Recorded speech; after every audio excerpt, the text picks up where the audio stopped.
Donc on est une petite équipe, mais avec un gros impact sur l'entreprise. Notre objectif, c'est quoi? Et ça, c'est un objectif qui est partagé par la direction. C'est qu'autour de 80% des projets qui se font chez Basware, c'est face avec un partenaire.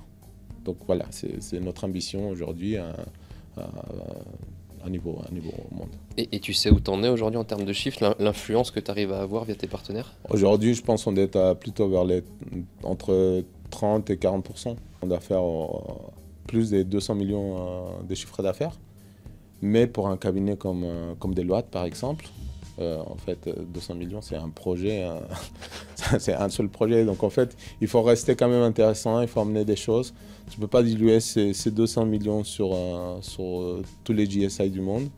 En fait, il faut faire des choses. C'est quoi? C'est la récolte de la TVA, éviter la fraude de la TVA. Mais aussi, moi je dirais, transformer ou améliorer l'échange d'informations entre les entreprises. Je pense que le deuxième cas, c'est le moins important. Le plus important, on est d'accord, c'est la TVA. Donc il faut prendre beaucoup de choses en compte. C'est pas seulement la conformité, il faut voir qui peut s'intégrer mieux aux ERP, qui peut t'accompagner un peu plus dans le monde, qui peut te proposer de l'automatisation lors de la réception, le workflow de validation, etc.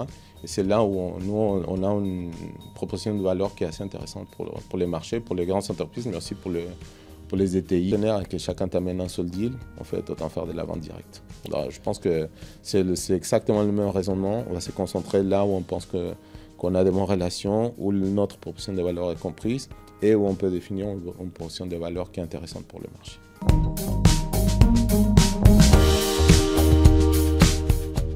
Nouvel épisode du podcast Alliance.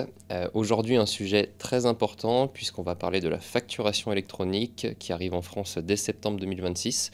Un sujet majeur avec beaucoup de changements pour les entreprises. Et pour ce faire, j'ai voulu inviter un expert du sujet qui va nous parler de ce monde et puis des partenaires qui gravitent autour de sa société. Donc j'ai l'honneur de recevoir Juan Pablo Lopez Garcia de Basware. Juan Pablo, je suis ravi de te recevoir. Sois le bienvenu. Merci Maxime, merci pour l'invitation.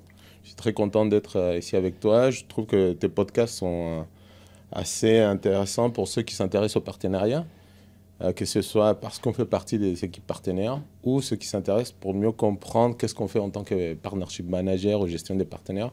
C'est souvent un peu flou dans les sociétés, mais voilà, il faut bien identifier cette valeur et je pense que l'éducation que tu fais par tes podcasts, elle est assez réussie. Bon, c'est cool, je te remercie du retour, ça fait plaisir. Et puis la valeur aussi, elle est amenée beaucoup par les invités, donc toi. Donc je vais te proposer de te présenter pour commencer l'émission du jour. Ok, rapidement, donc Juan Pablo Lopez Garcia, responsable des partenariats Basware pour l'Europe du Sud. Moi, j'ai un parcours assez particulier, on va dire, par rapport, je pense, à un parcours classique de partnership manager. Moi, j'ai bien plutôt d'une formation très technique. Donc, moi, je suis né au Mexique, d'où l'accent, avec un diplôme d'ingénieur en poche, d'ingénieur en système. Donc, moi, depuis tout petit, j'essayais un peu aller ailleurs, voir ce qui se passait ailleurs. Donc, j'ai trouvé à la fin de mon diplôme un stage en France. Un stage en tant que développeur où je suis resté pendant un an en train de développer. C'était à l'époque où on développait des sites internet pour les entreprises. Donc ça date un petit moment, c'était en 2003. Ensuite, à la fin de mon stage, on m'a proposé de rester pour l'entreprise. Donc c'était une entreprise qui était dédiée à faire de l'email marketing dans son solution SaaS. Donc très technique, beaucoup de bases de données, beaucoup de scripts pour améliorer toutes les requêtes, etc. Et ça m'a plu pas mal, ça m'a permis aussi de rester en France. Et j'ai fait ça pendant 7 ans. Et après 7 ans, donc je me suis dit que j'avais fait un peu le tour côté développeur. Et ce qui me manquait, c'était peut-être savoir si ce que je faisais, ça avait une valeur pour quelqu'un, si les gens qui utilisaient la solution étaient contents, si ça répondait à leurs besoins. Ça, nous, on n'avait pas le retour, en tout cas dans les structures que j'avais. Donc je me suis dit, bon, j'aimerais bien changer, avoir un petit peu plus de contacts humains. Et du coup, ce que j'ai fait, c'est j'essayais de voir qu'est-ce que je pouvais faire. J'ai trouvé du coup un travail assez intéressant à Lyon, en tant que consultant international, dans tout ce qui est la démat. Voilà, order to cash, procure to pay, chez Esker. Donc Esker, aujourd'hui, c'est assez connu dans le marché français. Donc j'ai eu la chance de bosser pour eux pendant très longtemps. à peu près 12 ans, Ok. en étant surtout dans ces rôles de consultant international avec un focus sur les comptes stratégiques. Donc très intéressant de ce côté pour connaître des clients qui peuvent être de la chimie, de la logistique, etc. Donc ça m'a beaucoup plu, le fait de rencontrer ces gens de clients, de connaître bien leur business model, comprendre comment nos solutions étaient utilisées et comment ça allait apporter encore une fois de la valeur. Je parlais, je pense, beaucoup de valeur dans le podcast. Mais je pense que le côté consultant est plutôt une relation assez, je ne veux pas dire éphémère, mais c'est une relation assez courte avec les clients. Donc en fait, on arrive, on connaît le client, on met en place le projet, on part en go live et on passe au suivant. Tandis que moi, ce que je pense que je cherchais, c'est plutôt construire des choses un petit peu plus dans le temps, Long terme. de bonnes relations, long terme. Et j'ai eu l'opportunité chez Escar de justement lancer l'équipe des Partners Success. Donc c'était une équipe qui devait s'occuper de tout l'onboarding des partenaires, que ce soit surtout des intégrateurs à cette époque-là, où j'ai pu vraiment construire des zéros avec mon équipe, les certifications, les programmes d'onboarding, l'accompagnement, que ce soit dans les ateliers côté client, que ce soit dans les nouveaux projets. Donc ça, c'était assez intéressant, plus enrichissant que niveau humain. Ouais. Mais il y avait toujours ce besoin de faire un petit peu plus. Et même si j'étais assez content on va dire, de ma place chez Esker, j'avais besoin peut-être de grandir un peu plus, pas seulement en prenant du poids, mais bon, en grandissant professionnellement. Et j'ai eu l'opportunité justement d'aller chez Basware. Donc chez Basware, aujourd'hui, ça va faire bientôt 3 ans que je suis chez Basware. Basware qui est reconnu plutôt comme le leader dans son domaine, dans P2P, mais vraiment un focus dans la partie facture fournisseur. Et donc ça m'a permis peut-être d'avoir un petit peu plus loin, de dire, OK, là, je peux faire des choses plus intéressantes avec des clients plus gros, avec une structure partenaire qui est un petit peu plus mature, parce que c'était connu que Basware avait un modèle de partenaire plus mature, en tout cas en France. Mais après, quand je suis arrivé, j'ai compris que aussi à un niveau un petit peu plus global. Ok, super. Et c'est quoi l'étendue de ton rôle aujourd'hui justement chez Basware? Aujourd'hui, je m'occupe, en fait, l'équipe l'a organisée dans 3 rôles différents.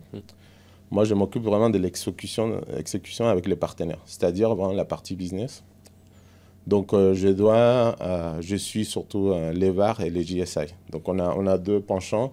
La vente en direct, où on a défini un segment pour les partenaires. Pourquoi on a défini un segment? Parce qu'on ne veut pas être en compétition avec eux, parce que sinon ça n'a pas de sens. On ne veut pas se cannibaliser le business. Et donc, cette partie-là qui est très, très, très prononcée en France. Aujourd'hui, on a, je pense, les 3 partenaires intégrateurs les plus matures de toute la communauté partenaire Basware, avec des belles références, avec voilà, des équipes qui ont une vingtaine de consultants, par exemple, qui implémentent Basware. Donc, c'est un écosystème assez mature, donc qui prend assez de temps, tu vois, pour les accompagner, pour trouver des nouvelles initiatives, comment adresser le marché, etc., qui est un marché qui change beaucoup. Et l'autre côté, c'est la partie que je trouve plus stratégique et qui m'a fait aussi changer d'entreprise, c'est le rapprochement avec les JSI. Donc les JSI, voilà, c'est des structures immenses que des fois ils te disent Basware, mais qui es-tu? Donc il faut ramener, montrer qu'on a une valeur, comment on peut aider les JSI aussi à rester aussi brillants qu'ils le sont chez les comptes dans lesquels ils sont implémentés. Je sais qu'il y a des gens qui nous regardent, tu vois, qui n'ont pas forcément la connaissance de ce qu'est un VAR ou un JSI. Est-ce que tu pourrais les définir du coup ce que c'est? Oui, un VAR, c'est plutôt un revendeur à valeur ajoutée. Donc ça veut dire que ce sont des entreprises qui aujourd'hui vont avoir une équipe qui va implémenter la solution en toute autonomie, avec une équipe de vente et avec une part du marché définie. Donc ça, on va leur permettre d'être autonomes. Nous, on va venir avec un support en connaissance, parce qu'on va toujours les alimenter sur les nouvelles technologies, etc. On va venir aussi avec un support pour la partie marketing, pour créer des événements, pour trouver des façons de mieux communiquer, comment améliorer notre messaging, etc. Et aussi, dans certains cycles de vente, on va aussi venir avec l'appui de notre direction, parce que nous, on trouve qu'il faut connecter les clients à différents niveaux. Et donc, on apporte aussi cette aide, mais ils sont plutôt autonomes, on va dire, dans la gestion de leur cycle de vente. Donc ça, c'est tout ce qui est VAR. Pour la partie JSI, c'est les gros cabinets de conseil, en gros. Donc, tu as les Big Four, donc KPMG, Deloitte, EY et PwC. Et tu as aussi Accenture, qui est plutôt, quand tu dis Big Five, bon, après, ça se discute, toutes ces notions. Mais avec eux, c'est plus essayer de démontrer la valeur par rapport aux stars qu'on peut avoir communes ou pas. Hein. On a souvent des clients communs, donc on fait montrer ce qu'on a fait, leur faire comprendre que nous, on peut aider à enlever des risques chez des clients. Et qui dit enlever des risques, c'est toujours intéressant pour les directions financières. Et en fait, les messages aux directions financières sont mieux portés peut-être des fois par un consultant de ces cabinets que par un petit éditeur à qui on verra tout de suite l'étiquette qui dit « je suis en train de vendre mon logiciel ». Donc là, c'est plus des approches stratégiques où on va vraiment parler des réussites et de comment on peut permettre aux cabinets justement de mieux se positionner et comment accompagner mieux leurs clients. Donc ça, c'est les deux côtés de mon travail. Super, en tout cas, on va y plonger par la suite. Et notamment, c'est le premier que je reçois, on va parler de JSI et VAR, donc c'est top. Est-ce que tu peux nous parler de Baseware également?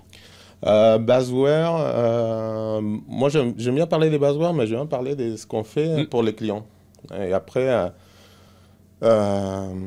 nous par exemple, Baseware, nous sommes qui? Nous sommes, aujourd'hui, quand tu vois les Magic Quadrants de Gartner, dans la partie IP Automation, on est tout en haut, tout à droite. Ça veut dire que notre offre, c'est la plus complète pour accompagner les entreprises dans le cadre de l'automatisation de la comptabilité fournisseur. Okay. Ce que nous faisons, c'est nous appliquons de l'intelligence artificielle et une automatisation intelligente. C'est-à-dire qu'aujourd'hui, un client qui avant avait un cycle de factures, donc de la réception à la mise en paiement, qui durait autour de 11 jours, c'est à peu près les moyens qu'on voit dans le marché. Nous, chez nos clients qui sont les best in class, donc ceux avec qui on a beaucoup travaillé sur les processus, sur l'accompagnement, etc., on réduit ce temps à 72 heures. Donc voilà, c'est vraiment une mise à disponibilité des fonds de roulement, de pouvoir faire des prévisions, etc., de façon plus précise. Ça, c'est grâce aux solutions qu'on a. Nous avons, comme je te disais, une solution de rapprochement et d'automatisation des factures qui est aujourd'hui la plus complète, on va dire sophistiquée au monde. Et nous avons de l'intelligence artificielle dédiée à la facturation fournisseur. Donc en fait, notre intelligence artificielle, elle était formée ou, comment on dit, entraînée sur... aujourd'hui, on passe 220 millions de factures par an. Donc en fait, ça, ces datasets, ça nous permet d'avoir des résultats qui sont assez prouvants. Donc c'est pour ça qu'on arrive à ce genre de résultats. Donc une partie, c'est l'automatisation qu'on apporte à nos clients pour réduire les temps de traitement. La deuxième partie, c'est pouvoir accompagner les clients globaux pour pouvoir avoir toutes les informations de leur processus de facturation, que ce soit entrant et sortant, sur une même plateforme, ce qui permet de piloter mieux, d'avoir un outil de reporting qui leur permet non seulement de compter les factures, combien j'en ai d'un côté, quel statut, etc. Ça, je pense que tout le monde sait le faire, c'est tant mieux. Mais nous, en plus, on applique de l'intelligence artificielle pour pouvoir en déduire des améliorations du process. Et ça, c'est très intéressant pour le pilotage des centres de services partagés, pour le pilotage de la relation avec les fournisseurs, et donc pour la réduction des risques et des coûts de la production. Donc tu vas t'adresser majoritairement à des grands comptes qui vont être présents dans plusieurs pays ou continents, quoi. Enfin... Oui, voilà. En fait, notre client idéal, ce sera les grosses entreprises complexes, mais nous accompagnons aussi des entreprises, des ETI ou dans la partie du mid-market, mais grâce à nos VAR, on peut aussi accompagner le mid-market en France. Donc on a une offre qui quand même n'est pas juste dédiée aux grands comptes, mais c'est là où on a vraiment des résultats qui sont assez prouvants. Et c'est là où les clients sont plus exigeants parce qu'il y a peut-être plus de besoins d'internationalisation, d'efficacité, etc. Tandis que, par exemple, cette partie de notre proposition des valeurs, pour un client qui est purement français, ce n'est pas intéressant de savoir qu'on sait gérer des factures au Japon. Donc il faut trouver le bon approche, mais on peut accompagner tout type d'entreprise aujourd'hui. Mais l'idéal, c'est ces grandes entreprises. Ouais, comme vous êtes globaux, tu as une grosse valeur ajoutée sur les gros corporates. Oui. Tu t'adresses à qui en termes de cible, des CFO, des directeurs de comptabilité? Aujourd'hui, on va se diriger plutôt aux directions financières. Donc en fait, On va plutôt, comme je disais au début, hein, on va parler beaucoup de valeurs, mais valeurs, c'est un peu vague comme terme, non? Donc aujourd'hui, par exemple, avec tout ce qui se passe dans le monde, on voit qu'il y a beaucoup de changements entre les tarifs de Trump, entre les alliances qui bougent, qui sont un peu plus fragiles qu'avant. Donc on essaye de comprendre quels sont les impacts dans le business model de nos clients pour pouvoir les accompagner. Donc en fait, on va venir avec une solution, comme je disais, qui permet, par exemple, dans le cadre des centres de services partagés, ça va te permettre d'accompagner ces genres de structures. Mais aujourd'hui, si jamais il y a un virage où ton centre de services partagé qui est en Pologne, il va falloir que tu rapatries tes opérations en France ou dans un autre pays, il faut que tu aies la solution qui te permettra de basculer ces charges de travail d'un endroit à l'autre. Et c'est là, je pense qu'on arrive à avoir des bonnes conversations avec les clients parce qu'on aide à cette réflexion, à dire que grâce à nous, on va pouvoir réduire ces risques. Parce qu'aujourd'hui, c'est des risques qui sont... Avant, ça peut être juste imaginé, mais aujourd'hui, on voit qu'il y a un petit peu plus une réalité hein, par rapport à ça, par rapport aux données, où est-ce qu'ils sont stockés, par rapport aux séparations où ils se font. Donc, on va vraiment aller parler aux directions financières, que ce soit nous proprement avec nos équipes de vente directes, ou grâce à l'accompagnement des JSI, parce que c'est eux qui vont avoir peut-être une vision plus objective et plus globale de ce qui se passe ou de ce qu'ils voient dans les grands comptes. Et donc, je pense que la combination de nos technologies plus de leur expertise, c'est ça qui fait la différence aujourd'hui dans le marché. Oui. Et alors, dis-moi si je me trompe, mais vu le flux que vous devez traiter en termes de nombre de factures, nombre de pays, de typologie de clients, vous avez un cycle de vente qui est long. Effectivement, oui. Ouais. En fait, aujourd'hui, les cycles de vente, en fonction des comptes, ça peut être entre le nurturing du compte et la signature. Tu peux même passer 2 ans. Ça peut être très long. Quand tu es plutôt dans une approche appel d'offres, ça se réduit. Mais c'est toujours les négociations. En fait, la prise de décision est compliquée parce qu'il faut savoir qui va amener quoi. Et c'est justement ce positionnement qui est peut-être au-dessus de juste discuter fonctionnalité, qui va amener à plus de valeur et qui va nous permettre de démontrer que, OK, on sait faire la partie technologique, l'opérationnel, on sait le faire, mais on sait aussi comprendre qu'une chose, c'est la technologie, l'autre, c'est vraiment la stratégie de l'entreprise et comment on peut les accompagner dans cette réduction des risques et mieux manager leurs coûts. Vous êtes combien chez Baseware aujourd'hui là? Aujourd'hui, dans le monde, on est autour de 1600 personnes. Ouais. Donc, Baseware, c'est une société finlandaise. Donc, juste pour revenir vite fait sur l'histoire, qui a été créée il y a 40 ans, avec un focus sur la compte à four. Donc, en fait, on fait la compte à four depuis 40 ans. J'ai entendu des gens chez Baseware dire, en fait, c'est presque nous qui avons inventé ces niches, quoi. Mais en gros, un focus sur les directions financières pour la gestion de la facture. Ensuite, on a eu un virement vers la fin des années 90, début 2000, où on a parlé plutôt des networks, d'interopérabilité. Avant, ce qui s'est passé, c'est un peu comme les téléphones portables. Donc, tu avais ton abonnement Orange et tu pouvais appeler que des gens Orange pas cher. Et sinon, si tu voulais appeler un SFR, ça te coûtait plus cher. Baseware et d'autres entreprises nordiques, ils ont dit en fait, pour faciliter le business, il faudrait que ce soit des réseaux ouverts. Donc ils ont commencé à parler d'interopérabilité déjà aux années 2000. Et c'est à partir de là qu'a eu la naissance de PayPal. Donc en fait, PayPal, qui est une initiative plutôt nordique, nous on a fait partie des ateliers de conception. Et pour la petite histoire, le premier document qui est parti dans le réseau PayPal, c'était une facture issue de Baseware. Donc ça nous a permis de vraiment comprendre l'importance de l'interopérabilité. Ensuite, on est passé dans la partie P2P. On était assez connu avec une suite qui est quand même assez intéressante dans le P2P. Mais après, je pense que le côté finlandais faisait qu'on était assez humble des histoires qu'on racontait. On ne savait pas trop parler de nos succès. On était contents, mais on ne savait pas le dire ou l'exprimer. On a eu en 2022, donc à mon arrivée, le rachat des AKKR, des Baseware par AKKR, donc fonds d'investissement américain. Et ça nous a permis vraiment de vraiment se focaliser dans là où on est le leader. C'est la partie facturation fournisseur. Et en plus, de mieux raconter nos histoires. Et bon, aujourd'hui, c'est ça qu'on défend, c'est notre position de leader qui a été validée par les Magic Quadrant. mais aussi par rapport aux histoires qu'on a et comment on accompagne les entreprises dans cette optique-là. Ouais. Tu peux me citer juste quelques clients pour que les personnes puissent visualiser à qui tu parles? Oui, par exemple, nous accompagnons de façon globale des clients comme Heineken, DHL, Mercedes-Benz. En France, on a le groupe Vinci, où on a pas mal de relations avec eux.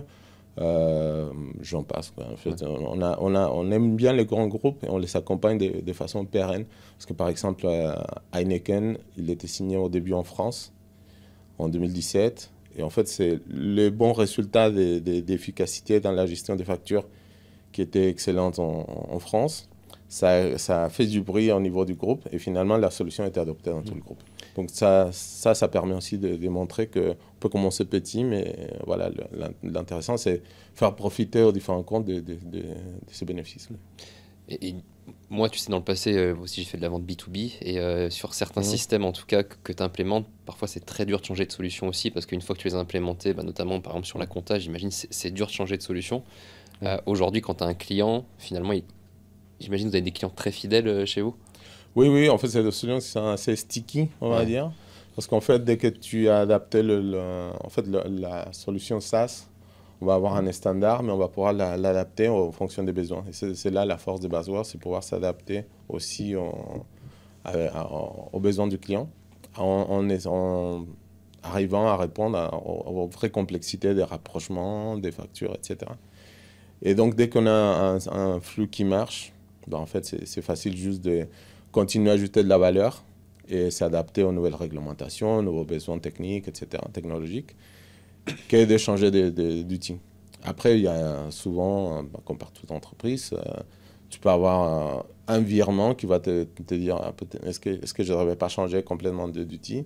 Donc après, c'est à l'entreprise de défendre pourquoi on est là.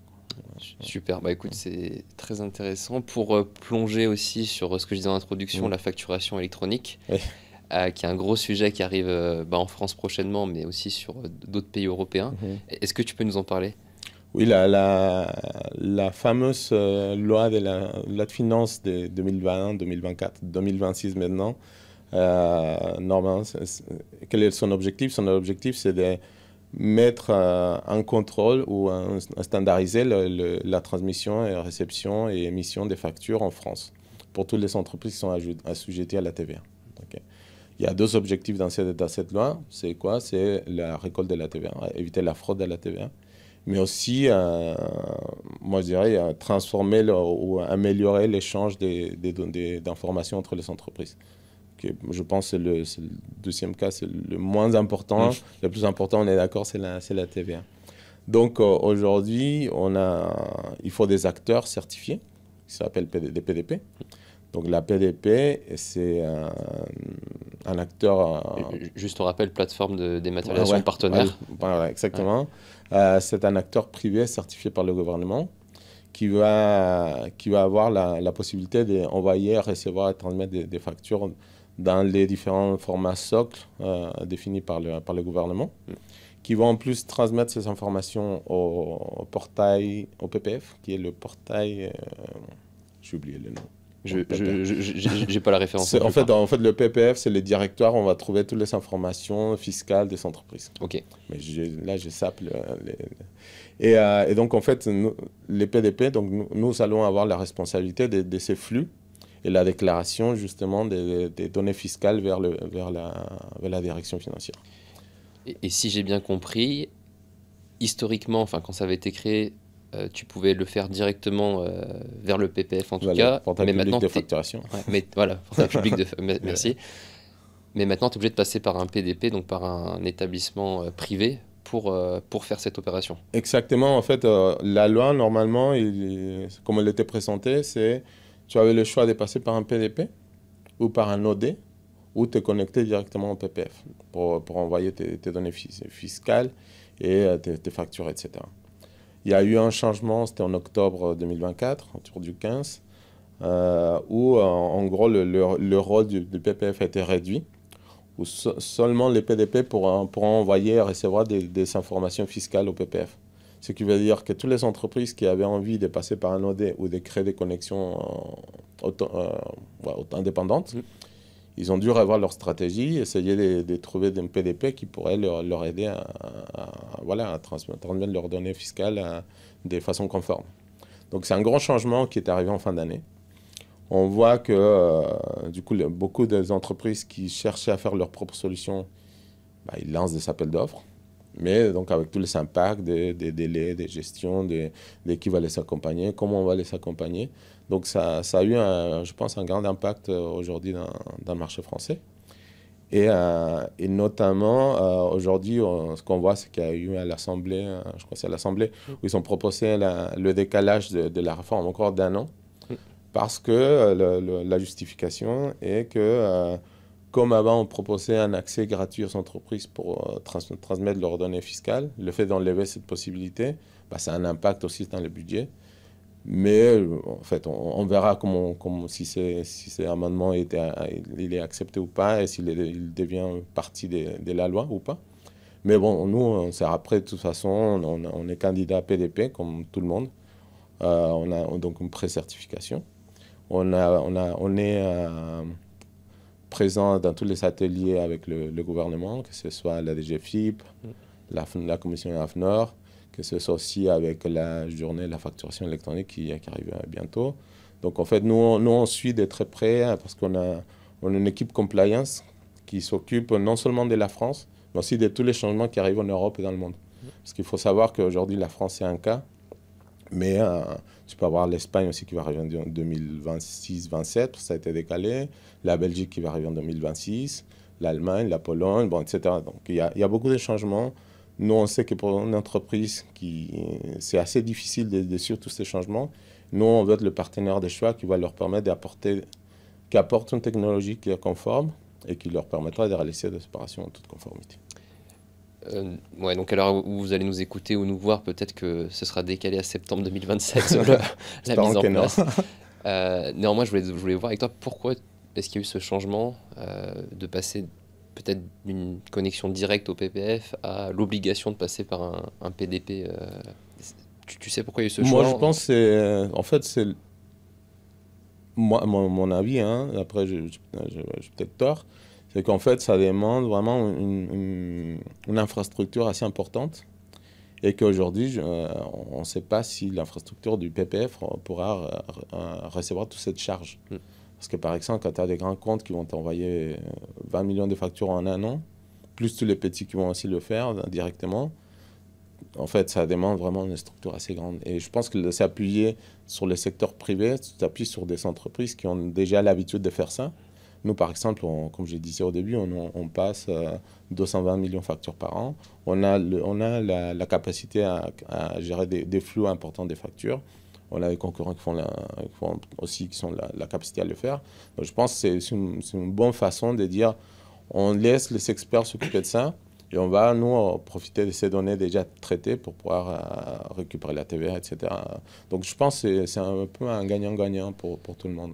Mais ça veut dire que demain, en tout cas, le PDP que tu vas choisir va être ultra impactant et stratégique pour le développement de ta société et dans ton développement. Oui, voilà, oui. En fait, je pense qu'il faut bien faire le choix du PDP qu'on va prendre. Parce qu'en fait, la conformité, c'est une nécessité, mais ce n'est pas tout. En fait, il faut savoir comment cette PDP peut t'accompagner. Si tu fais que ton business qu'en France, bah, une PDP, on va dire, à sens strict du terme, peut t'accompagner. Mais quand tu as besoin de réaliser des opérations, comme je disais, au Japon, en Pologne, etc., où là, il y a des mandats, en Amérique latine, on est très avancé sur les mandats de facturation, donc c'est des choses très complexes, même plus complexes que le modèle français qui est déjà reconnu pour être complexe. Du coup, tu as besoin de quelqu'un qui sait faire ça pour toi. Et donc, ton choix, il ne va pas être uniquement en relation à la conformité, mais aussi qu'est-ce que tu fais avec tous ces documents. Parce qu'aujourd'hui, un impact qu'on avait vu en Italie, c'est que, OK, on a mis en place le SDI, donc c'est pareil, c'est le B2B en Italie. Donc les documents, ils sont transmis, reçus et émis de façon plus rapide. Donc le gouvernement, il a des chiffres exactement ce que tu dois déclarer pour ta TVA. Si tous ces documents, tu ne les traites pas dans un bon temps, c'est quand tu vas déclarer ta TVA, il ne sera pas aligné avec ce que le gouvernement a. Donc du coup, ils vont te dire, je ne te donne pas ta TVA tant que tu n'as pas les bons chiffres. Et donc, le fait d'avoir une solution qui te permet d'automatiser, ça va t'aider à être plus proche des chiffres qu'aura le gouvernement, parce que eux, ils auront les chiffres justes. Donc, il faut prendre beaucoup de choses en compte. C'est pas seulement la conformité, il faut voir qui peut s'intégrer mieux aux ERP, qui peut t'accompagner un peu plus dans le monde, qui peut te proposer de l'automatisation lors de la réception, le workflow de validation, etc. Et c'est là où nous, on a une proposition de valeur qui est assez intéressante pour les marchés, pour les grandes entreprises, mais aussi pour les ETI et le mid-market. Donc, quel serait ton conseil pour bien choisir son PDP?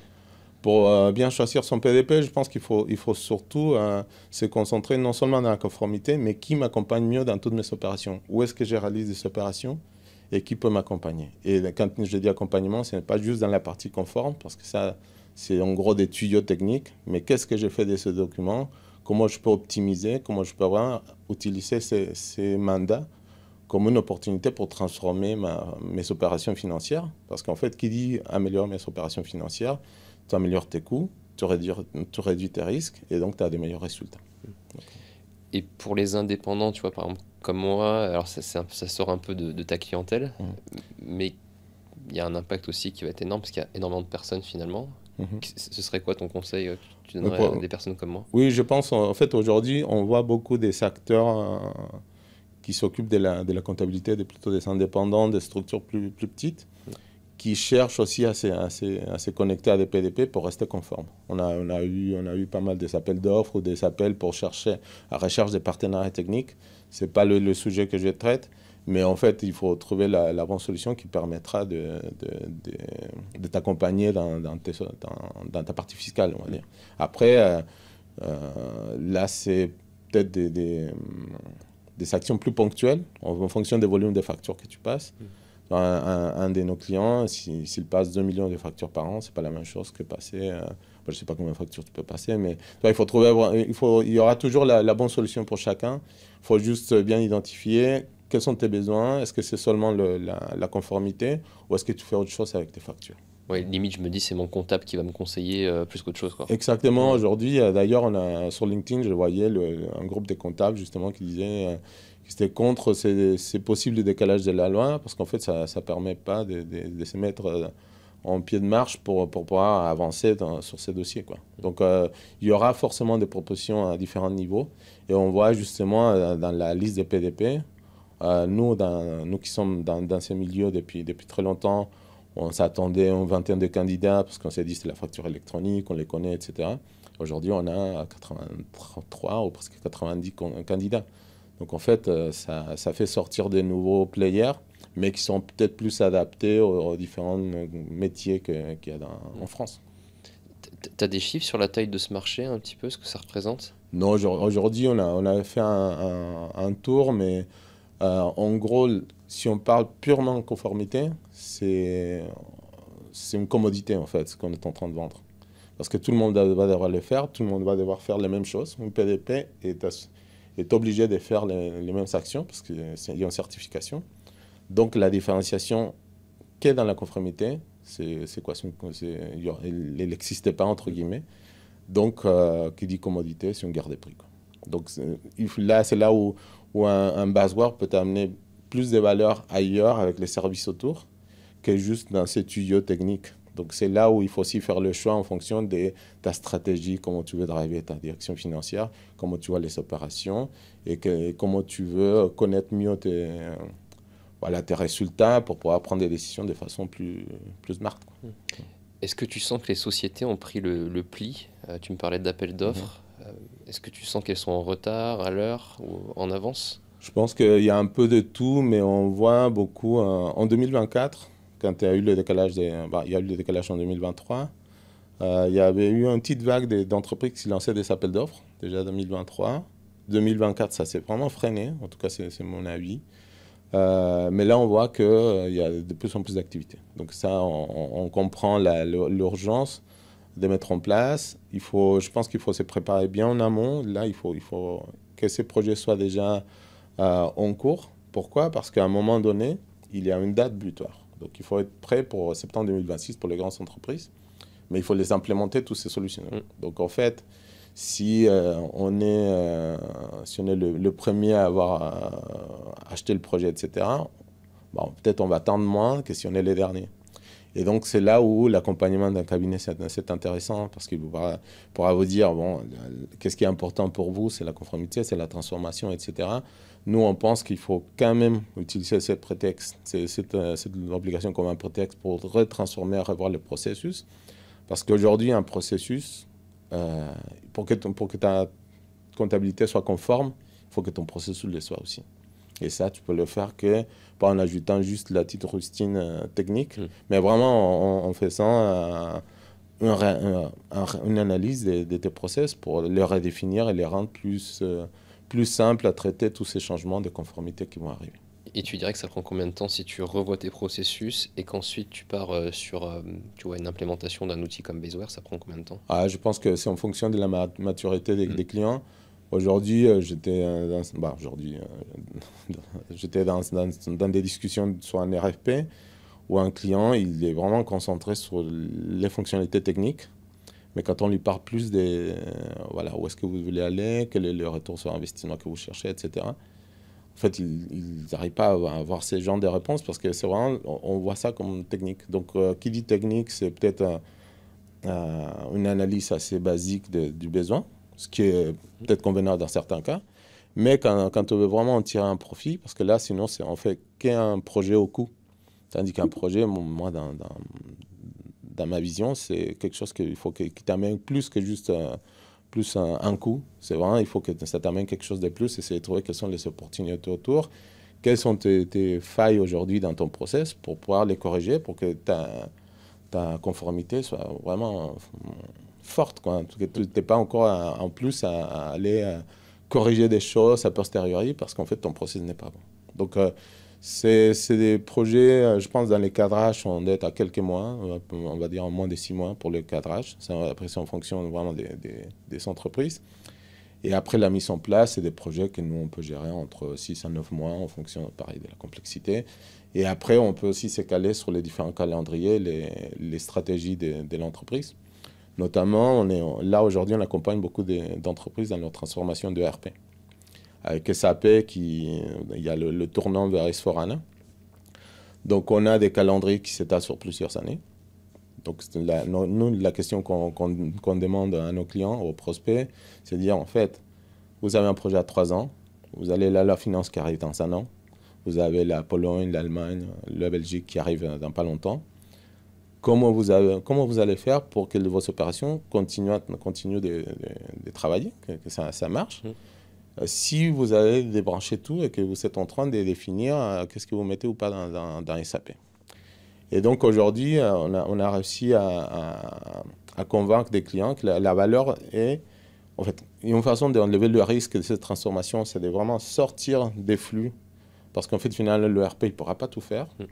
Que des applications expertes comme Baseware vont permettre d'accélérer certaines parties de ces flux et donc enlever les risques. Et donc, nous, comment on défend ça, c'est Baseware va te proposer des projets qui sont à faible risque, mais à forte valeur, à fort retour sur investissement. Et ça, pour les directions financières, c'est un vrai avantage. Ouais, c'est des projets quand même très complexes, j'ai l'impression. Oui. Comment tu gères une implémentation sur un projet comme ça? En fait, ça dépend des équipes qui sont aussi disponibles côté client. Mais aujourd'hui, notamment quand on parle des grands comptes, on va surtout se faire accompagner par un cabinet. Parce qu'en fait, nous, on est une entreprise SaaS. Donc, nous, il faut qu'on puisse apporter la technologie.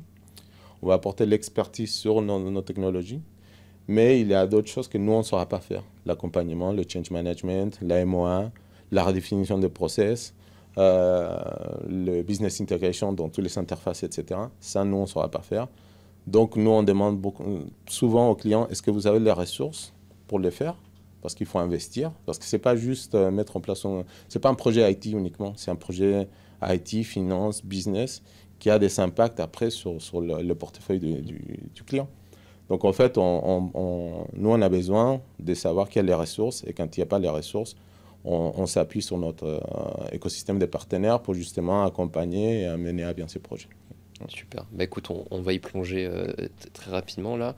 Je voulais juste comprendre avant, comment est-ce que tu gères aujourd'hui l'acquisition chez Baseware. Donc on va parler après de toute la partie plutôt indirecte avec ce que tu fais côté partenariat. Comment ça se gère niveau plutôt direct, enfin, ton équipe de sales, comment fonctionne à ce niveau-là? Aujourd'hui, donc on a on va dire c'est assez classique pour le SaaS. On a une équipe marketing qui nous aide avec des campagnes assez bien ciblées. On travaille sur un ICP, comme on a discuté tout à l'heure, avec des grandes entreprises, avec des campagnes qui montrent exactement quels sont nos différenciants, notamment cette expertise dans le métier. Parler beaucoup des user stories, c'est toujours mieux quand c'est un client qui vend ta solution. Je pense que ça, tout le monde le sait. Donc, côté marketing, je pense qu'aujourd'hui, en plus, on est en train de construire une communauté autour de Baseware qui fait du bruit.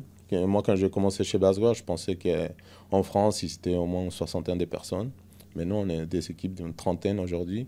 Donc, on sait faire des choses qui marquent le marché.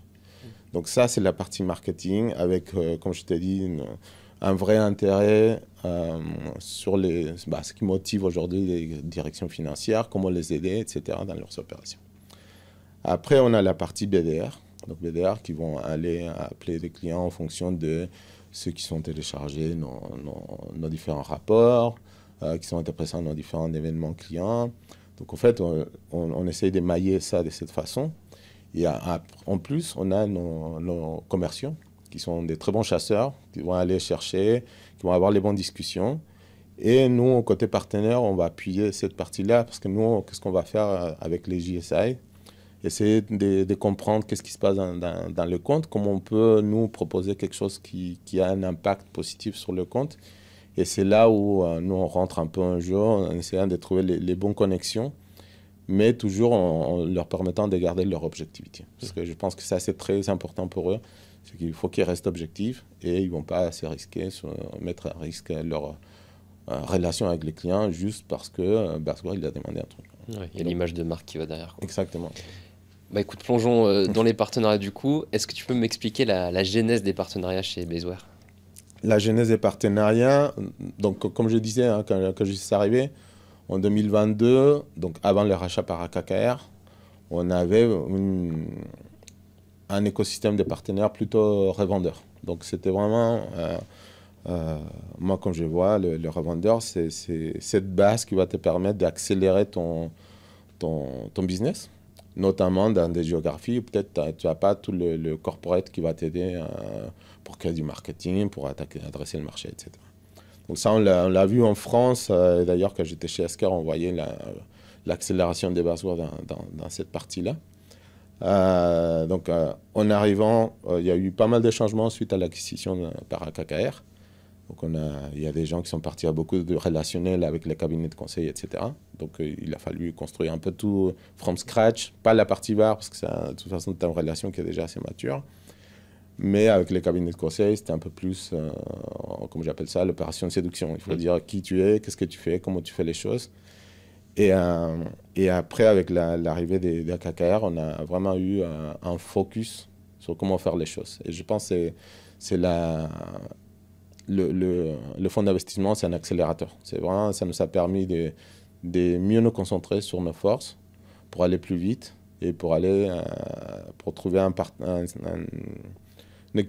une stratégie partenaire qui est raisonnable et très raisonnée et qui ramène des fruits. Peut-être on va faire moins, on va s'adresser à moins de partenaires, mais on va essayer d'alimenter cette base et essayer de trouver les bonnes histoires pour que ça soit une réussite et pas nous s'étaler un peu partout et essayer de récupérer un deal par-ci. Je crois que j'ai vu ça dans un de tes podcasts, quelqu'un qui disait si tu as 5 partenaires et que chacun t'amène un seul deal, en fait, autant faire de la vente directe. Alors, je pense que c'est exactement le même raisonnement. On va se concentrer là où on pense qu'on a des bonnes relations, où notre proposition de valeur est comprise et où on peut définir une proposition de valeur qui est intéressante pour le marché. Enfin, moi, je suis entièrement d'accord avec ça. Même là où je suis en train de faire la mission actuellement, je ratisse large pour comprendre l'écosystème, en tout cas, et voir, tu vois, à quoi ça ressemble. Mais après, le but, c'est d'engager avec très peu de partenaires pour déjà amener aussi de la valeur à mes partenaires, leur amener du lead, leur amener des actions marketing, de la visibilité, mais aussi voilà, qu'on ait une relation forte. Et je me dis, avec 5-10 partenaires, parfois tu fais beaucoup de choses et ça sert à rien d'en avoir des tonnes que tu vas pas pouvoir gérer et qui vont t'apporter très peu au final, quoi. Exactement, et nous, on est une entreprise, on doit faire plus de 200 millions de chiffre d'affaires. Mais pour un cabinet comme Deloitte, par exemple, en fait, 200 millions, c'est un projet, c'est un seul projet. Donc, en fait, il faut rester quand même intéressant, il faut amener des choses. Tu ne peux pas diluer ces 200 millions sur tous les GSI du monde. En fait, il faut faire des choix. Donc, je parle de Deloitte parce que j'en parle beaucoup sur LinkedIn par rapport à la relation qu'on a avec Deloitte. Et on est assez transparent en disant, OK, on peut aller avec Deloitte. Peut-être on est en train de travailler avec un autre GSI pour développer une relation. Mais en fait, on n'ira pas plus loin, quoi, parce qu'on veut rester un bon partenaire des choix autour de la facturation électronique pour ces partenaires. Bon, on va y venir après parce que je pense que c'est un bon cas, c'est intéressant de plonger dedans. Vous êtes combien sur l'équipe partenariat aujourd'hui dans le monde? L'équipe partenariat, on doit être 7. Mais en fait, on travaille plutôt comme, on va dire, un chef d'orchestre entre les différentes équipes internes et les partenaires. C'est-à-dire qu'on est plus, on va plutôt aller activer certaines ressources pour avoir une partie de l'ownership du partenariat dans les pre-sales, dans les produits, etc. Ce qui nous permet d'avoir un petit peu plus d'impact. Un exemple, c'est notre outil. Voilà, on a une partie network qui est la partie d'interopérabilité. Nous l'avons rendu plus accessible aux partenaires pour qu'eux puissent être complètement autonomes. Et ça permet aussi d'accélérer le business, d'être moins dépendant des buzzwords, en fait. Et ça permet d'aller plus vite, quoi, parce que c'est ça qu'on cherche. Donc en fait, l'équipe partenaire, on s'organise sur 3 rôles en particulier. Il y a la partie stratégie, qui est plutôt comment définir la stratégie globale vis-à-vis des GSI. Donc, pour ça, on a 2 personnes assez seniors qui sont arrivées chez Basware il y a 2 ans. Ensuite, il y a la partie Partner Success. Donc, cette équipe s'occupe de tout ce qui est l'onboarding, enablement, les certifications, comment les accompagner et comment activer les différentes équipes. Et il y a la partie execution, c'est là où j'en fais partie, qui est plutôt organisée par région. Donc, comme je disais, moi, j'ai la région Europe du Sud. Et là, on va vraiment se concentrer sur les opérations, sur comment amener du business via nos partenaires, comment créer les propositions de valeur et comment aider aussi aux équipes internes de comprendre la valeur de ces partenariats. Parce que souvent, quand on parle de GSI, c'est des relations qui mettent du temps à se mettre en place, qui, dans un premier temps, peuvent sembler frustrants. Parce que, en fait, comme je te disais, nous, on a peut-être une structure de 30 personnes. Mais par exemple, si tu pars à un GSI, il va être 50 000 en France. Donc, éduquer tout ce monde, essayer de trouver les bons canaux, les bonnes personnes, la bonne hiérarchie à qui s'adresser, ça prend du temps. Mais on voit que dès que ça commence à décoller, on a les bonnes discussions et on peut amener des choses intéressantes au marché. Ouais. Donc, on est une petite équipe, mais avec un gros impact sur l'entreprise. Notre objectif, c'est quoi? Et ça, c'est un objectif qui est partagé par la direction. C'est qu'autour des 80% des projets qui se font chez Basware, c'est face avec un partenaire. Donc voilà, c'est notre ambition aujourd'hui à niveau monde. Et tu sais où tu en es aujourd'hui en termes de chiffres, l'influence que tu arrives à avoir via tes partenaires? Aujourd'hui, je pense qu'on est plutôt vers entre 30 et 40%. Donc on a quand même un peu de chemin à faire. Mais ces 30-40%, c'était avec les VAR. Et nous, on sait que le JSI, c'est accélérateur aussi des deals plus grands et plus intéressants. Ouais. Donc ça veut dire qu'aujourd'hui, il y a même 60 à 80 millions de dollars qui est voilà. En tout cas influencé ou généré via tes partenaires. Exactement. Il y a influencé, donc c'est assez important dans la partie JSI. Et après, il y a certaines opportunités qu'on travaille avec les JSI de façon conjointe. Parce qu'on sait qu'on va avancer mieux ensemble. Un bel exemple, c'est par exemple un de nos clients qui vient de faire son deuxième go live d'une vingtaine de pays, c'est Danone. Donc en fait, pour parler à Danone sur des projets de transformation, toi en tant qu'éditeur tout seul, en tout cas Basware en tant qu'éditeur tout seul, je pense qu'on n'aurait pas pu avoir les mêmes types de discussions que quand on se fait accompagner par Deloitte, par exemple. Parce qu'on va être plus aligné sur une stratégie financière, sur un accompagnement par rapport aux besoins de la direction, sur comment vraiment appuyer sur ce qu'est la proposition qu'on fait. Ça, il a une valeur réelle, un vrai retour sur investissement. Ça, c'est la conversation que les GSI nous permettent d'élever au bon niveau. Comment tu fais aujourd'hui si on plonge sur les GSI pour justement te mettre autour de la table? Tu me disais ils sont par exemple 50 000, toi tu es 30. Ouais. Comment tu arrives à les approcher? Bah là, c'est la partie, c'est là où on passe beaucoup de temps. C'est trouver. Chaque GSI est organisé différemment. Donc il faut comprendre quelles sont les différentes équipes. Donc déjà, récupérer cette information, voir comment ils sont organisés. Il faut essayer de se pencher un peu sur leur site internet, trouver les bonnes personnes sur LinkedIn, etc. Souvent, on a déjà des contacts via des clients communs. Parce que tu vas parler avec un GSI, parce que tu sais qu'ils font l'intégration SAP dans tel client. Donc, tu vas commencer à te rapprocher pour voir si on peut te présenter la bonne personne. Après, il y a beaucoup d'éducation, justement, dans cette équipe qui vont être plutôt dans la partie technologique de l'accompagnement d'un GSI, la practice SAP, la practice Oracle, etc. Pour leur dire, bah, nous, on sait faire ça, nous, on sait faire ça. Et après, aller voir s'il n'y a pas une équipe qui sera plus généraliste, on va dire, dans les process P2P. Aujourd'hui, une pratique SAP, c'est vraiment sur la partie ERP, c'est la partie ERP en général. Les consultants qui sont plus dans la partie P2P, ils vont avoir cette expertise, donc qui connaissent d'autres solutions que ce qui est fourni par l'ERP. Donc c'est là où on peut commencer à parler des valeurs, des résultats, et petit à petit essayer de trouver les bons contacts pour convaincre la partie technologique, parce que si la techno n'est pas avec toi, en fait, tu ne vas pas avancer. Et ensuite, passer sur les parties commerciales, parce qu'il faut que tu rencontres les équipes de comptes, il faut connecter nos équipes de comptes avec les équipes de comptes des GSI, parce que c'est là où on a vraiment une connexion niveau apport des valeurs, etc., face aux clients. Et je pense que chez nous et peut-être pour toutes les entreprises, les commerciaux, c'est vraiment la clé pour la concrétisation des partenariats. S'il n'y a pas cette communication entre les équipes des comptes, en fait, on est juste en train de se raconter des histoires et ça n'avance pas. Il faut vraiment une vraie collaboration entre les deux équipes.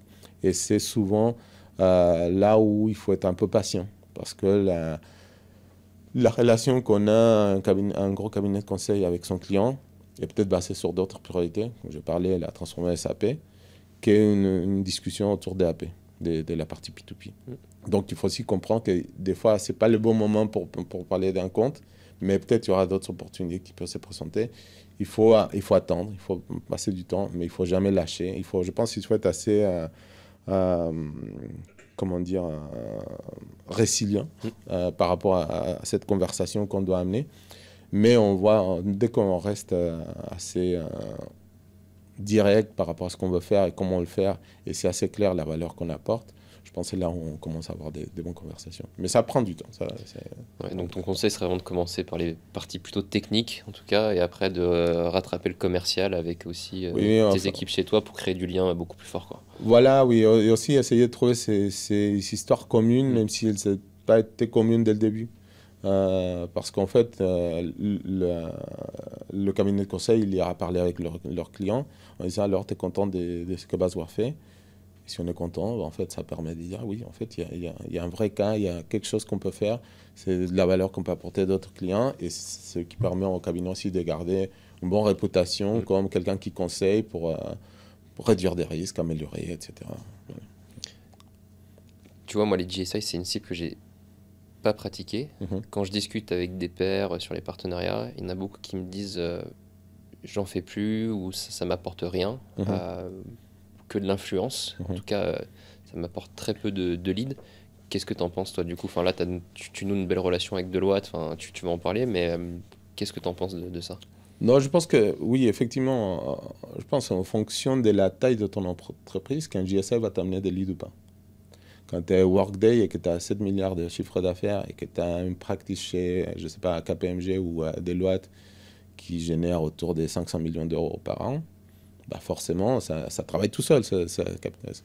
Quand on est des structures plus petites, il faut les convaincre de savoir, qu'on sait ce qu'on fait. Il faut passer du temps sur cette éducation. Mais on va surtout l'utiliser comme une influence. Mais qui dit influence, c'est pas on va essayer de parler avec les clients. Non, il faut vraiment le convaincre pour qu'ils comprennent que ce qu'on propose, ça s'inscrit dans leurs valeurs et leur façon d'accompagner un client pour apporter plus de valeur. C'est pas juste parce que c'est mon ami qu'il va aller parler des buzzwords, parce que le JSI, il veut pas se griller, entre guillemets, face à leurs clients. Il faut qu'ils sachent que ce qu'on apporte, ça a de la valeur. Et donc, on va plutôt aller de ce côté-là. Et après, plus tu grandis dans ta relation et que tu as les bons interlocuteurs au niveau hiérarchie dans un GSI, là, tu veux peut-être parler des comptes qu'on veut adresser ensemble parce qu'on sait qu'il y a des opportunités, etc. Mais ça, c'est du travail qui prend du temps, où il faut les bonnes histoires et il faut être au bon moment dans les bons comptes, quoi. Est-ce que tu peux me parler justement de cette relation que tu as avec Deloitte? Vous avez beaucoup communiqué, notamment toi là récemment, début d'année, vous avez fait des choses, je crois, à Casablanca Oui. ensemble. Est-ce que tu peux me parler comment ça s'est fait, comment vous avez mis les choses en place? Oui, pour Deloitte, c'est vrai que je suis assez fier par rapport à ce qu'on a en France, parce qu'aujourd'hui, je pense que c'est là où on a la relation la plus mature niveau Basworth et Deloitte, quoi. Donc en fait, comme j'avais parlé, on avait ces deals Danone, on avait besoin d'avoir quelqu'un qui nous accompagne pour tout ce qui est transformation, change management, etc. On avait déjà beaucoup travaillé avec Deloitte de façon indépendante. Donc on a dit, est-ce qu'on veut aller ensemble ou pas? Donc on a présenté quelque chose qui était intéressant pour eux et pour Danone. Et ça, c'était une réussite. Donc ça permet en fait de dire, oui, on peut amener des choses au GSI qui sont intéressantes et donc montrer qu'il y a de la valeur de travailler avec nous. Donc ça, ce projet a permis on va dire, de faire du bruit à l'intérieur de Deloitte, en France, mais aussi à l'étranger. Parce qu'en fait, même si c'est des structures très différentes par pays, ils se parlent quand même parce qu'ils sont organisés par région. Ils ne se connaissent pas tous forcément, mais ça permet de dire, regarde, on a des histoires communes. Et ça nous a permis d'étendre nos relations, surtout en Europe. Et ensuite, ça a bien accéléré pour les États-Unis, l'Australie. On a des conversations un peu partout avec Deloitte. Et justement, pour cet événement à Casablanca, qu'est-ce qu'on voulait faire? C'est inviter tous nos contacts de Deloitte en Europe pour venir à Casablanca pour parler justement des buzzwords, de la practice qu'ils sont en train de développer. Quand je dis practice, c'est des équipes qui implémentent buzzwords basées à Casablanca pour dire en fait, c'est une technologie qu'on connaît, c'est une technologie qu'ils considèrent qui a de la valeur.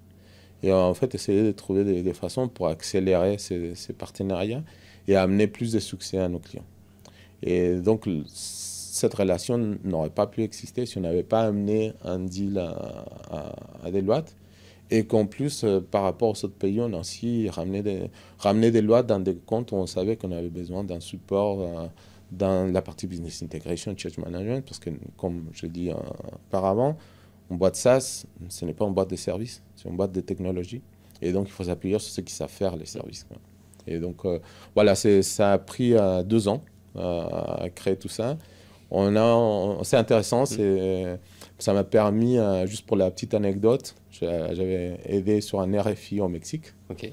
Là, j'étais parti aux vacances et j'ai pu voir la personne de Deloitte à Mexico. Et donc, faire du business avec Deloitte au Mexique, pour moi, c'était quand même assez, une fierté quand même. Ouais, puis là, je comprends, tu as mis beaucoup d'énergie là-dedans. Je comprends que tu donnes beaucoup aussi. Tu amènes de la valeur, mais tu amènes des clients, du lead. Donc là, tu es encore dans cette phase d'accélération, j'ai l'impression, où tu donnes, tu apportes et c'est en train de se concrétiser pour toi en retour aussi, quoi. Oui, voilà. Ouais. En fait, aujourd'hui, qu'est-ce qu'on fait? C'est qu'on essaye de trouver des opportunités où on peut jouer ensemble. Mais on commence à voir aussi l'autre partie. En fait, on est aligné avec Deloitte sur le fait qu'il faut capitaliser sur cette pratique qu'ils sont à Casablanca. Donc, on essaye de trouver les bonnes façons communes pour adresser certains comptes. Donc, là, aujourd'hui, c'est quelque chose dans lequel on va avancer, tout en respectant les différentes régions où il va rester assez objectif par rapport au marché. Mais bon, on commence à avoir une bonne synergie avec eux. Ouais. Ouais, si je résume, il faut quand même être assez gros, en tout cas avoir un impact significatif pour eux, sinon tu te mets pas autour de la table, tu as peu d'intérêt, et en tout cas ça prend aussi du temps à mettre en place, quoi. Effectivement, oui, effectivement. En fait, il faut avoir un impact constant Mais c'est comme le marché. En fait, le marché, il va répondre, les clients, tu vas les avoir. Si tu as un impact constant au marché, les JSI, c'est pareil. C'est tellement grand et qu'il faut que tu aies plusieurs histoires. En un an, on a ajouté trois histoires, trois références communes avec Deloitte en 2024. Donc, c'est quand même quelque chose qui est assez remarquable. Donc, on veut continuer sur cette lancée. On a aussi d'autres. Ça, là, je parle juste des Deloitte France. On a d'autres histoires qui arrivent en Europe. Donc, on est assez content de ce qu'on est en train de construire. Oui. Et comment tu arrives finalement à cet objectif 80% in fine qui est amené par les partenaires? C'est que tu construis d'autres relations avec d'autres GSI, tu renforces les relations avec Deloitte par exemple? En fait, comme je te disais, on va faire un choix. On fait un choix stratégique de ne pas aller vers tous les JSI parce qu'on n'aura pas ces business intéressants pour tout le monde.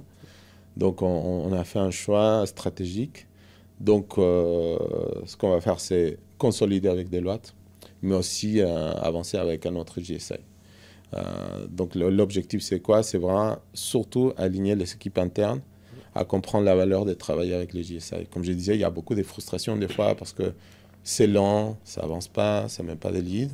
Mais je pense que la valeur, elle est un peu plus loin. Mais dès qu'on commence à la voir, on comprend un peu tout ce temps qu'on passe à définir des stratégies pour les activer, etc.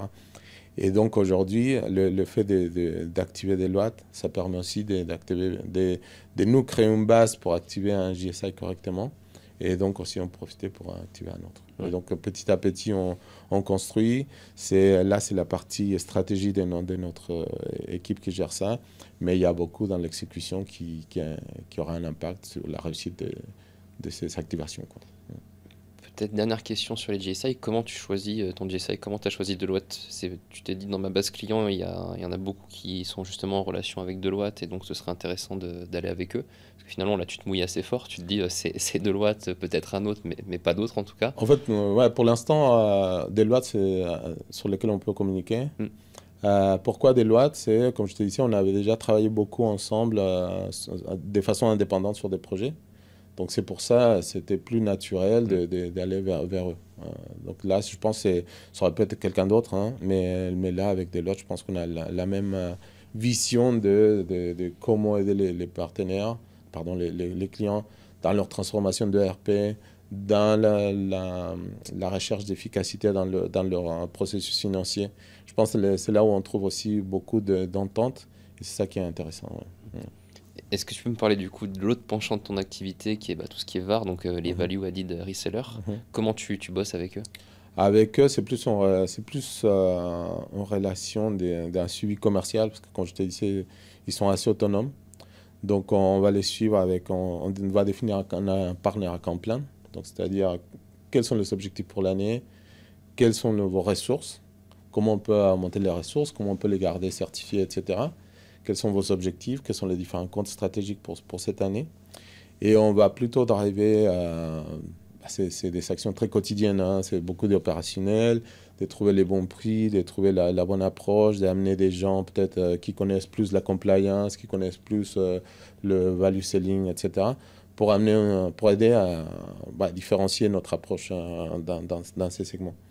Et ensuite, on va organiser tous les trimestres un QBR, donc un Quarterly Business Review, pour voir si ce qu'on a défini, on est dans la bonne direction.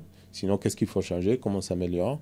Il y a beaucoup de challenges dans ces segments parce que c'est très compétitif. Donc, il faut savoir s'adapter. Il faut savoir écouter les partenaires.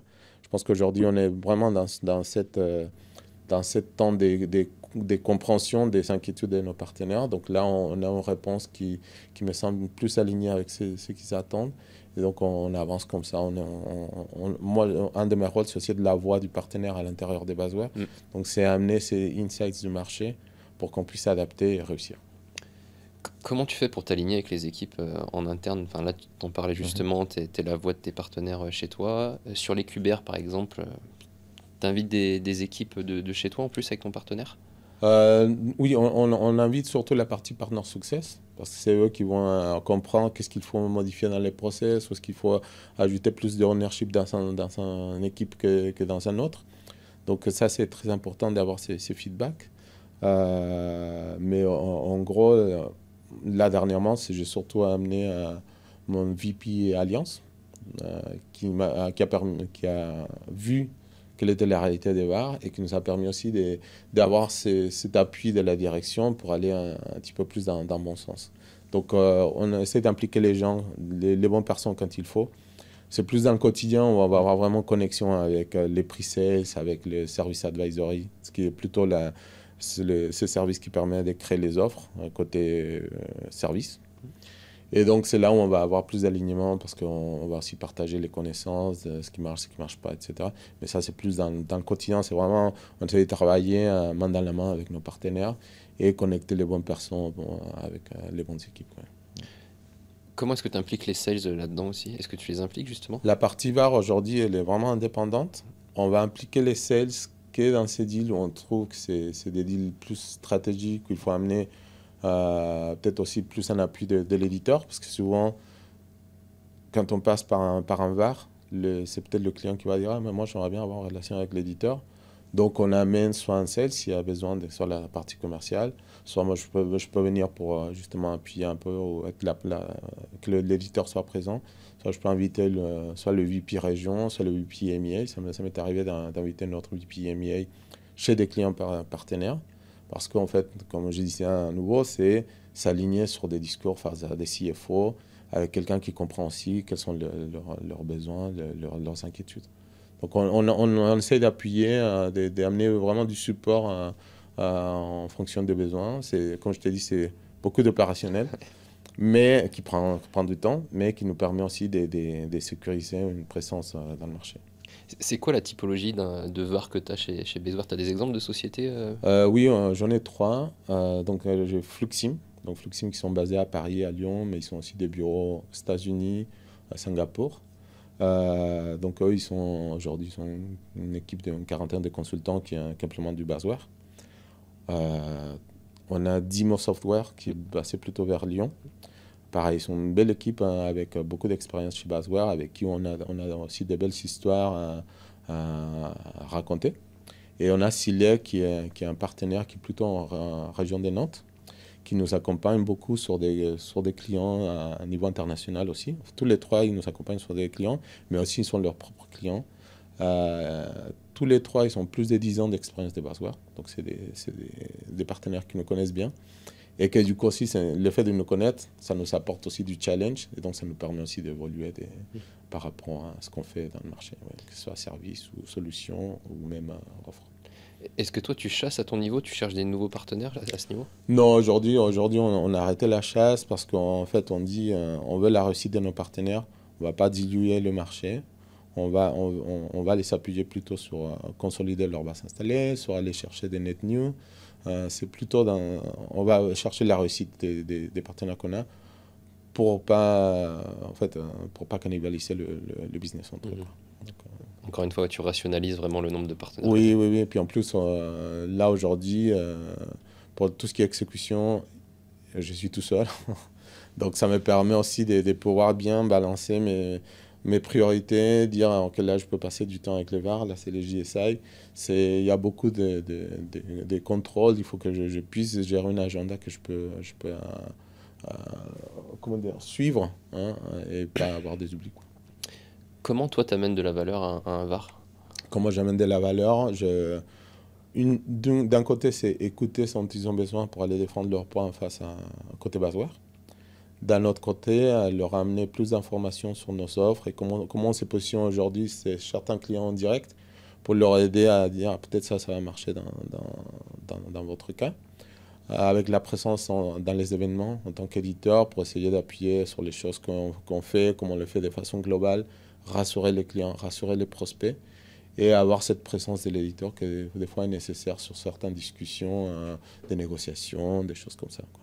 Donc je pense que aujourd'hui c'est cette valeur qu'on apporte. Moi personnellement je suis de plus en plus présent pour les accompagner chez des clients parce qu'on voit qu'il y a ce besoin des clients de ne pas se sentir juste balancés vers un partenaire, mais en fait de voir qu'on collabore main dans la main, c'est rassurant pour tout le monde et ça permet aussi de comprendre ce que le VAR vive pour pouvoir aller défendre les différentes positions aussi en interne.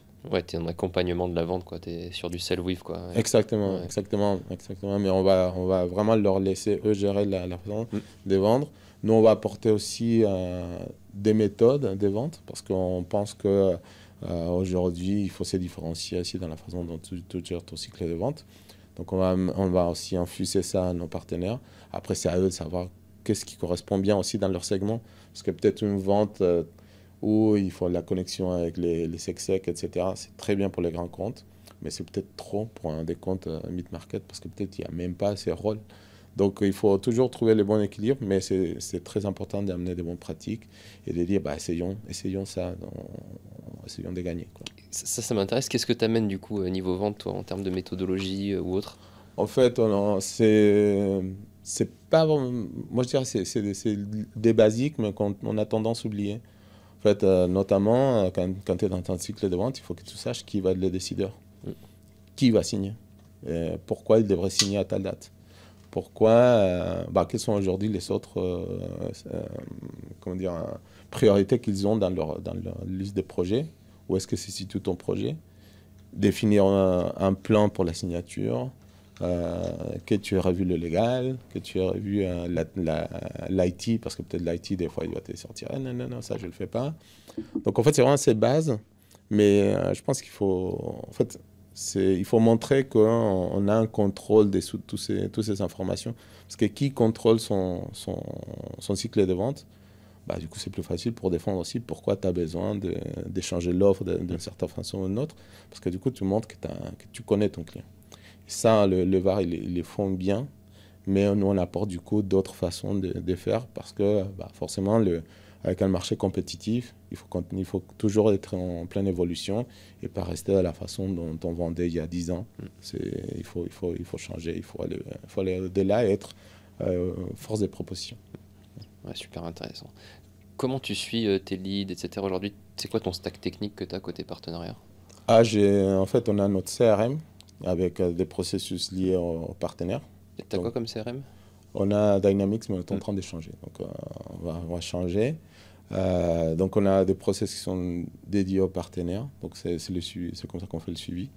Après, on se base beaucoup sur le account plan pour les partenaires, pour dire voilà comment on fait le suivi. Parce qu'il faut aussi, même si on veut faire du forecast on va dire, tous les mois avec un partenaire, je pense que pour les VAR, il faut leur laisser leur autonomie. Parce qu'en fait, finalement, on cherche la même chose. On cherche vendre, on cherche réussir. Donc, aller poser la même question 3 fois par jour, ça ne sert à rien. Mais bon, on met des rituels de forecast qui nous permettent d'avoir les informations, moi aussi pour pouvoir rassurer ma direction, pour dire ça, c'est les choses qui vont venir, ça ne viendra plus, mais au plus tôt. Parce que c'est comme n'importe quelle activité commerciale, il faut que ton forecast il soit précis.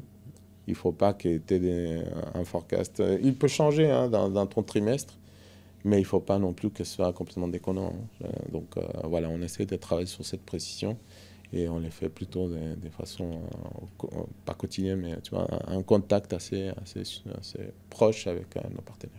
Ok, top. On sait que sur les partenariats, souvent, t'essayes des choses, donc tu peux avoir des Mhm. échecs. C'est quoi les échecs que tu as pu avoir toi et qu'est-ce que tu en as tiré comme leçon? Ouais, les échecs qu'on peut avoir, que ce soit aujourd'hui ou dans mon travail précédent, c'est qu'il n'y ait pas d'alignement entre ce qu'on veut faire avec un partenaire et les équipes en interne. Parce que le fait d'impliquer un partenaire, que ce soit dans son cycle de vente, dans son implémentation, etc., ça a un impact direct sur les objectifs des autres équipes qui sont liés à cette offre. Donc si tu n'as pas l'alignement, tu vas créer des frustrations soit d'un côté, soit de l'autre. Tu vas créer voilà, tu as un malus après avec ton partenaire, mais aussi tu as un malus avec tes équipes internes. Et je pense que c'est la clé, c'est chercher cet alignement, comprendre quelle est la valeur, que ce soit pour la partie sales, pour la partie delivery, essayer de montrer qu'ensemble, on peut gagner mieux. Après, il faut souvent démontrer pourquoi, par A plus B, pourquoi ça c'est le bon Mm. partenaire. Mais bon, c'est cet alignement, je pense que c'est la clé, hein. Il faut jamais oublier cet alignement. Sinon, on n'avance pas très bien, quoi. Comment tu fais, toi, pour gérer cet alignement là, chez Baseware ou même dans le passé En fait, ce qu'on fait aujourd'hui, c'est on a des, comment ça s'appelle, des réunions tous les mois, des all hands où on présente les priorités des différentes équipes. Donc, moi, côté partenariat, je explique ce qu'on est en train de faire, comment on est en train de le faire. En plus, j'ai des meetings bimensuels avec certaines équipes pour dire, OK, est-ce que là, tu as besoin d'un partenaire, tu n'as pas besoin d'un partenaire? Et essayer de trouver vraiment un alignement au plus tôt du cycle de vente. Ce qu'on trouve des fois, c'est que l'alignement partenaire s'est fait très tard dans le cycle. Et du coup, ça ne marche pas. Ça, il faut vraiment qu'on le sache dès le début. Et ça, c'est un conseil à tout le monde. C'est si vous êtes dans une optique d'inclure de plus en plus de partenaires, il faut vraiment laisser inclure dès le début. Limite, dès qu'on détecte l'opportunité, parce que peut-être ils ont déjà des connexions quelque part. Et donc, plus tôt on amène ces discussions partenaires côté client, plus c'est facile de savoir si c'est la bonne option ou pas. Mais je pense qu'il faut vraiment penser à ça dès le début. Et c'est ces démarches qu'on cherche. Moi, je travaille beaucoup avec le VP Europe du Sud. C'est avec lui qu'on discute justement comment faire ces alignements. Et lui, il se charge que ces messages soient clairs aussi pour les équipes commerciales pour qu'on soit tous alignés. Ok, super. Est-ce que tu aurais un autre conseil à donner? Peut-être ton meilleur conseil, ce serait lequel? Mon meilleur conseil, je pense, c'est plus ce qu'on avait dit au tout début. Hein, c'est une relation partenaire, c'est créé en donnant. On peut dire c'est du donnant-donnant, mais pour recevoir, il faut savoir donner. Moi, je suis assez, pas ferme, mais convaincu qu'un partenariat, ça va se créer sur l'effet de vouloir réussir avec quelqu'un. Et pour réussir avec quelqu'un, il faut comprendre qu'est-ce qu'il cherche, comment il veut le faire. Être vraiment dans cet intérêt de le faire évoluer. Et la meilleure façon, c'est de leur montrer, de montrer qu'on est prêt à apporter du business et de construire avec eux quelque chose. Et ça, moi, je pense que c'est la base de tout partenariat, c'est donner. Notre CRO, il a été très, très pertinent en début d'année. Et il nous a dit qu'il faut voir le business à travers les yeux des GSI. Et en fait, je pense que c'est exactement ça. Il faut comprendre quelles sont leurs priorités pour éviter les frustrations de notre côté, mais aussi pour savoir comment on peut être intéressant pour eux. Et qui dit intéressant pour eux, c'est comment on peut leur amener quelque chose à faire d'intéressant.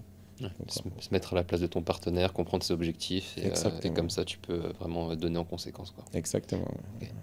Bon, bah, c'est super, super sympa. Est-ce qu'il y a une question que je t'ai pas posée, que tu aurais aimé que je te pose, Juan Pablo? Non, aujourd'hui, je pense, par rapport à Baseware, et ce qu'on veut faire, c'est accompagner les entreprises qui font face à des transformations de ERP. Parce que je pense qu'aujourd'hui, c'est des gros projets qui prennent toutes les priorités des équipes IT, etc. Mais on oublie peut-être la partie business. Et donc, nous, ce qu'on va faire, et c'est des choses qu'on fait déjà aujourd'hui, c'est on va accompagner le business pour qu'ils puissent réaliser leur opération, pour réduire les risques de la transformation ERP, simplifier ces transformations ERP, et donc passer l'intelligence à des process dédiés, experts, pour ensuite le débranchage d'un ERP, ce sera la partie, on va dire, entre guillemets, la partie plus facile. Donc nous, on amène beaucoup cette réduction des risques, et en plus, on amène, je pense aujourd'hui, on est la seule solution dans le marché qui t'apporte non seulement cette visualisation 360 degrés de toutes tes factures qui sont entrées en sortant, mais qu'en plus, on va ramener, c'est là le différenciant, on va te sécuriser ces flux. On a une offre qui s'appelle AP Assurance, qui te permet d'analyser toutes tes données AP des 5 dernières années pour aller récupérer tous tes montants mal payés, trop payés, etc., les doublons des paiements. Donc, c'est du ROI tout de suite, même avant le début des projets. Et en plus, ça te permet d'identifier les différents symptômes pour qu'un cabinet puisse t'aider à redéfinir tes process et mettre en place les bonnes technologies comme Baseware pour justement les protéger après en encours toutes les opérations. Top. Et toi, côté partenariat, du coup, gros focus GSI, là, j'imagine? Oui, là, aujourd'hui, c'est plus un focus JSI avec la partie VAR, toujours en fil rouge. JSI, le développement de l'Espagne, donc une partie qu'on va essayer de continuer à lancer cette année. Et après, voir quels sont les autres pays de l'Europe du Sud qui pourront être activés. Super. Si on veut échanger avec toi ou bosser avec Baseware, on fait comment du coup? On peut te trouver où et on peut vous contacter comment? Le plus facile, c'est LinkedIn. Moi, je suis assez présent chez LinkedIn et je crois que c'est là où on a communiqué le plus. Exactement. D'ailleurs, la blague, c'est mes amis me demandent si je ne suis pas community manager de Baseware. Mais donc, je suis très actif. N'hésitez pas à m'envoyer un message. Je pourrais vous connecter avec les bonnes personnes pour avancer dans vos projets. Génial. Ouais. Bah écoute, je te remercie grandement d'avoir été là, d'avoir communiqué là sur la facturation électronique et puis sur ce que tu fais côté partenariat. J'ai appris beaucoup de choses, c'était super instructif et je te remercie grandement. Merci beaucoup Maxime de m'avoir invité et à bientôt peut-être pour toute cette aventure. Exactement, je vous invite à suivre Juan Pablo et puis de mon côté, ce sera un plaisir de vous retrouver pour un prochain épisode. Comme toujours, je vous invite à noter ce podcast 5 étoiles. Ça nous aide dans le référencement et puis éventuellement partagez-le aussi à quelqu'un autour de vous si ça vous a été utile, ça permettra aussi de le faire connaître. Merci et puis à bientôt.